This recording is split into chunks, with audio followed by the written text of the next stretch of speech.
The first scream didn't come from the child. It came from her.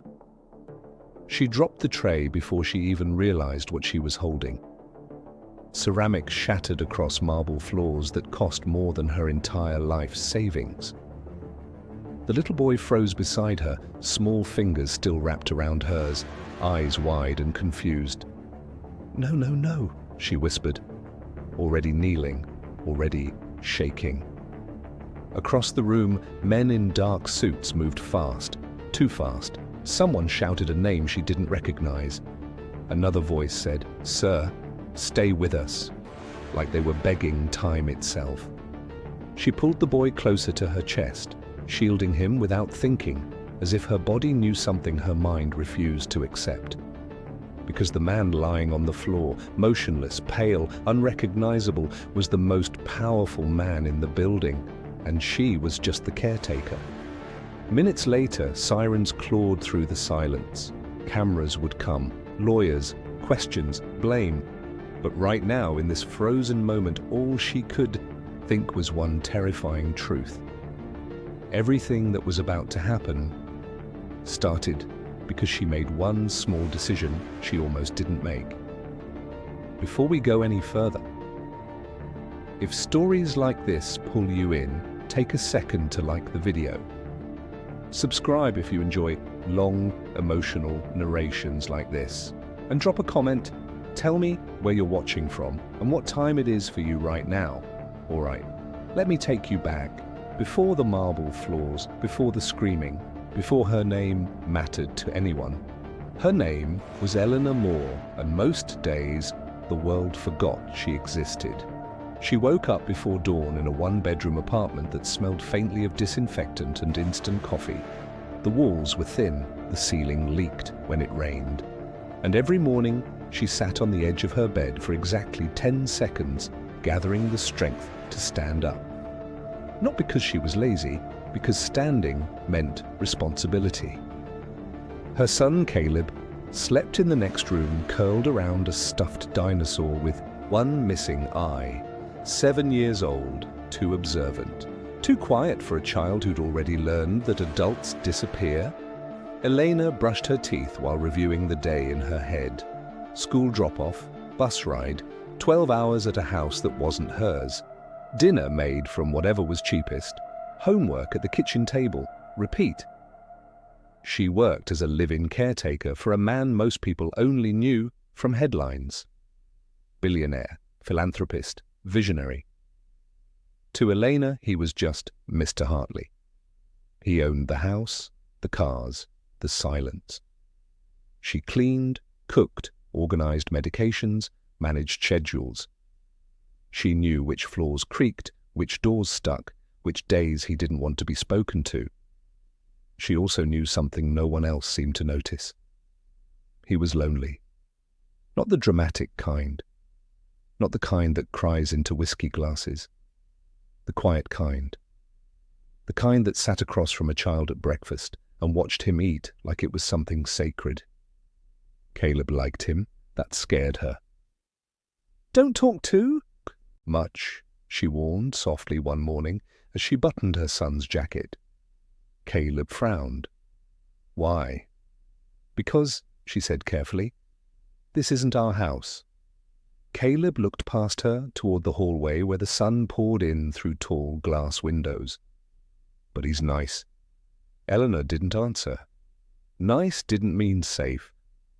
And safe was something she couldn't afford to gamble with. The decision, the one that changed everything, came on an ordinary afternoon. Eleanor was supposed to leave early that day. The agency had called. Schedule change. She hesitated at the door, bag already on her shoulder, Caleb tugging at her sleeve. "Can we stay 5 more minutes?" he asked. "He said he'd show me something." She almost said no. 5 minutes turned into risk. Risk turned into questions. Questions turned into problems. But she was tired. And Mr. Hartley's voice drifted from the study, gentle, unusually warm. "Just a minute, Eleanor," he called. "I want to give the boy something." That was the moment. The moment she paused, the moment she chose to stay, she would replay it later, over and over, wondering how something so small could bend an entire future. Inside the study, Mr. Hartley knelt with effort, opening a drawer, pulling out an old object wrapped in cloth. His hands trembled, not from age, but from something heavier. "This," he said, smiling faintly at Caleb, "belonged to someone who saved my life once." Elena stood near the door, uneasy, every instinct buzzing, and then his face changed. A smile vanished, his breath caught, one hand reached out, blind, desperate. "Elena," he said, not loudly, not dramatically, just her name. The tray slipped from her hands and the world broke open. That was the moment the house stopped being just a job. That was the moment Elena learned that sometimes being invisible is the only thing protecting you. And sometimes it's the reason you're chosen. Mr. Hartley didn't die that afternoon. That surprised everyone. Doctors would later call it a near-catastrophic cardiac event, the kind that leaves a man alive but changed, the kind that turns strength into something fragile, temporary. Elena sat in a plastic chair outside the emergency room with Caleb asleep against her shoulder, his small breaths warm against her collarbone. She hadn't moved in hours. No one had told her to stay. No one had told her to leave. She existed in that familiar in-between space, useful, present, unseen. When the doctor finally stepped out, he didn't look at her at first.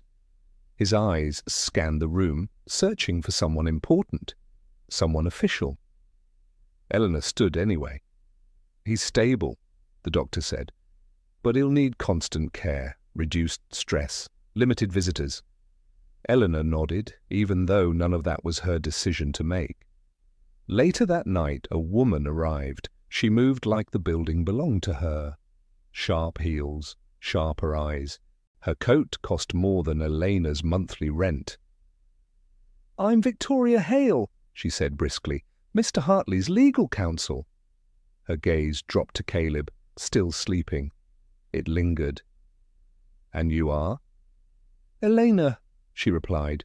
No last name offered. She had learned long ago not to give more than necessary. Victoria smiled, but it didn't reach her eyes. "You were here when it happened?" "Yes." "Good," Victoria said, "and you'll be useful." The house felt different after that, quieter, tighter. Security doubled overnight. Phones rang constantly. People Elena had never met walked through rooms she had cleaned for years, speaking in hushed voices that stopped when she entered. Mr. Hartley returned home 2 weeks later, thinner, slower, alive. Elena helped him into his chair by the window, her hands steady even as her chest tightened. "You stayed," he said softly. "Yes, sir." He shook his head. "After everything, you still call me that?"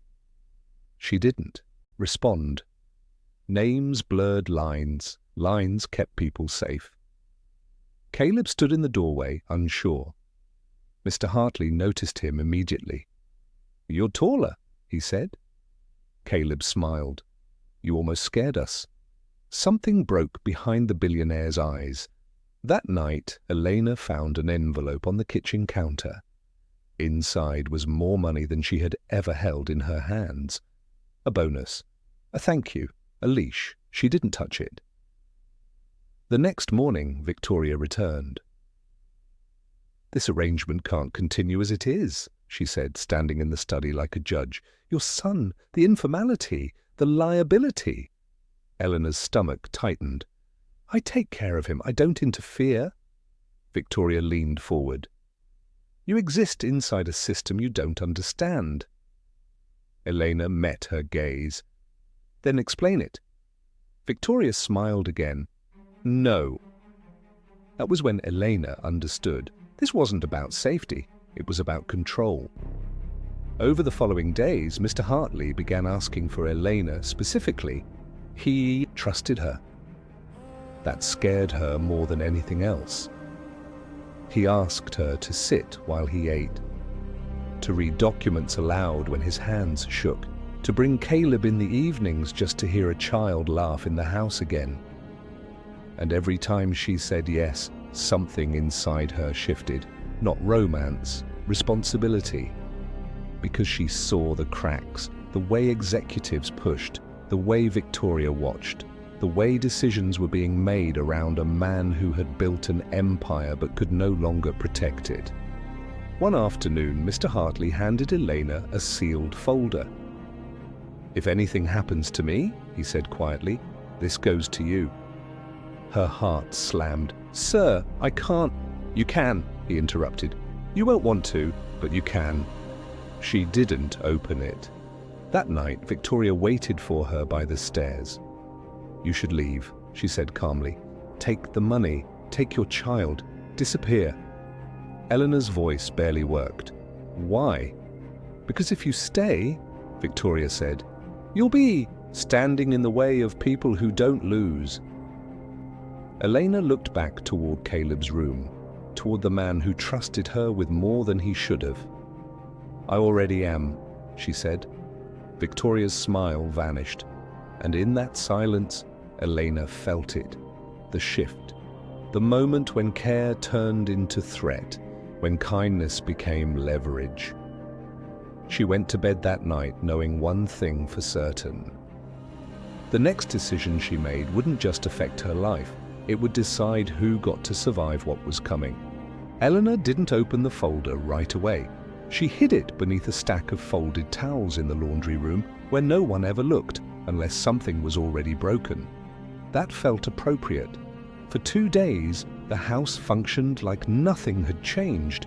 Meals were served, medications taken, conversations stayed polite, shallow, careful. But something was wrong.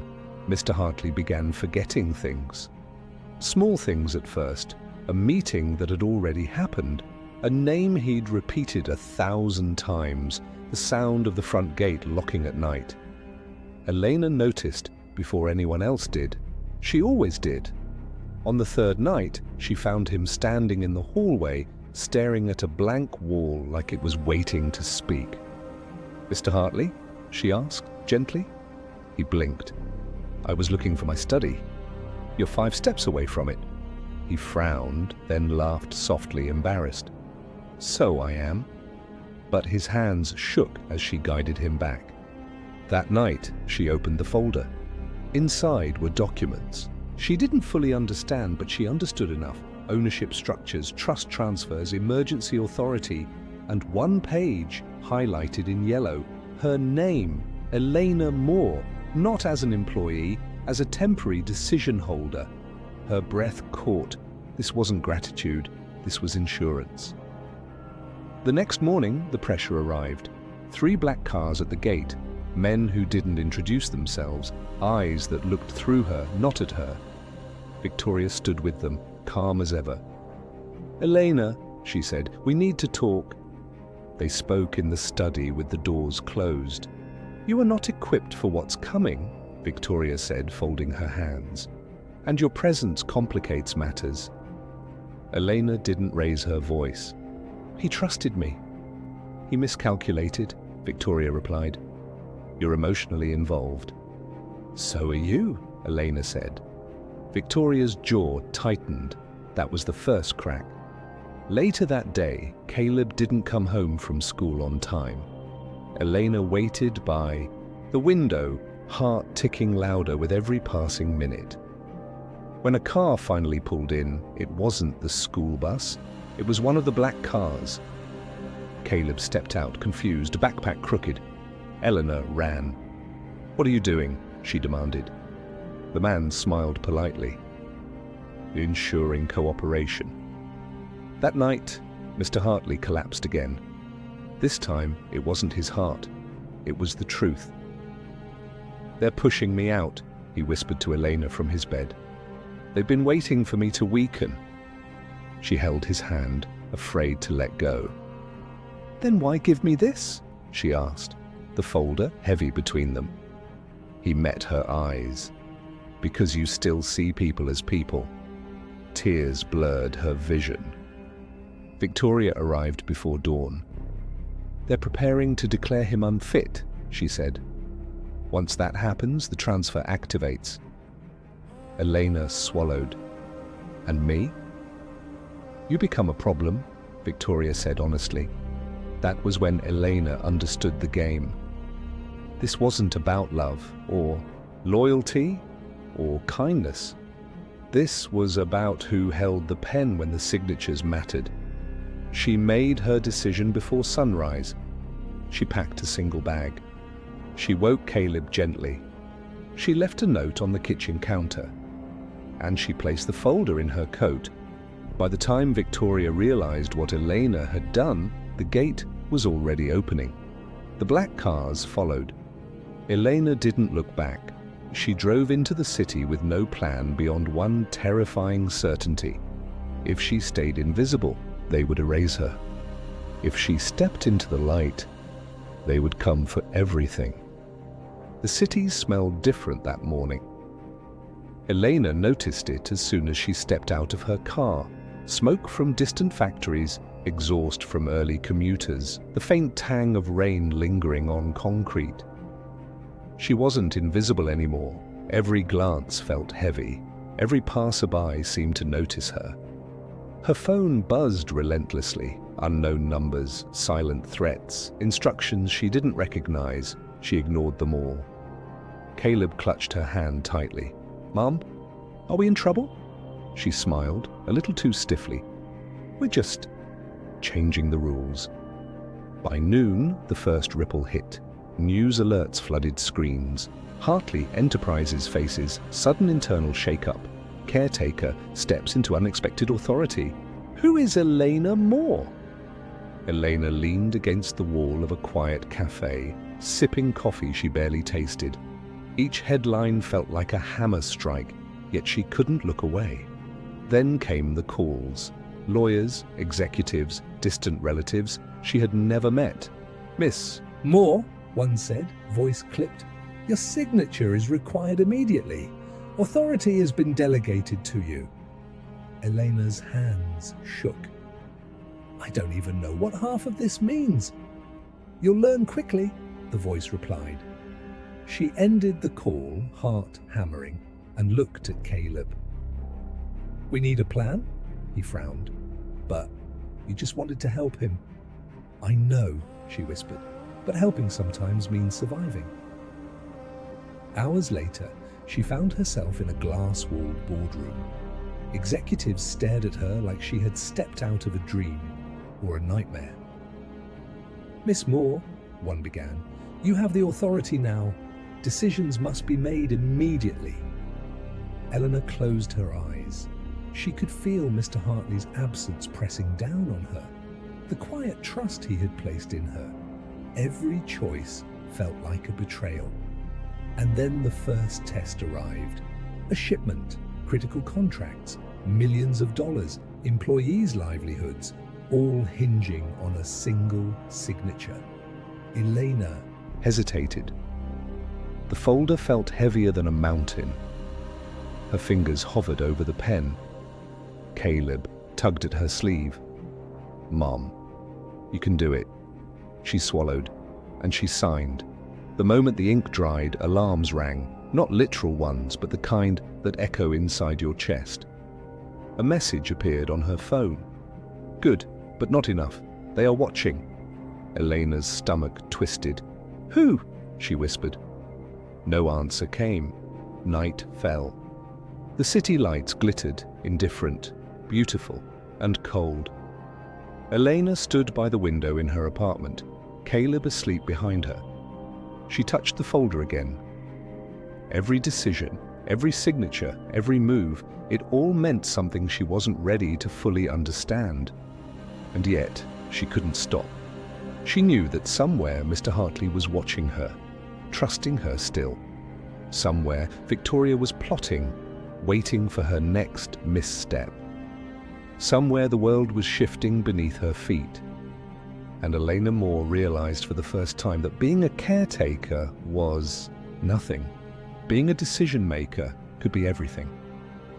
The city never slept, but tonight it felt alive in a way Elena couldn't ignore. Sirens wailed in the distance, cars screeched, somewhere a window shattered. Elena stood on the rooftop of Hartley Enterprises, Caleb beside her, eyes wide. "You did it, Mom," he whispered. I did what I had to," she replied, voice tight. Below, the boardroom was chaos. Executives shouted, emails pinged, employees called, confused and afraid. Every choice she made, every signature, every command had rippled outward like stones tossed into a stormy lake. Her phone buzzed. Another unknown number. "Miss Moore? Impressive, but this is far from over." She stared at the screen. The threat was clear, yet faceless. Caleb squeezed her hand. "We can't let them scare us." Elena exhaled. He was right. Fear wouldn't guide her, not anymore. By morning, the headlines hit. Caretaker becomes power player. Elena Moore controls Hartley Enterprises. Billionaire's disappearance raises questions. Who really pulls the strings? Elena's heart pounded. The praise, the shock, the fear, it all collided inside her. And then came the first personal consequence. Victoria appeared, sleek, cold, and unapologetic. "You've overstepped," she said, eyes sharp as knives. "Do you know what you're messing with?" "I know exactly what I'm doing," Elena said, surprising even herself. "You think this is power?" Victoria laughed. "This is only the beginning. One wrong move and you'll fall." Elena didn't flinch. She had felt fear before. She had signed contracts that determined lives. She had made choices that could destroy families. And yet she also felt something else, something dangerous. Hope.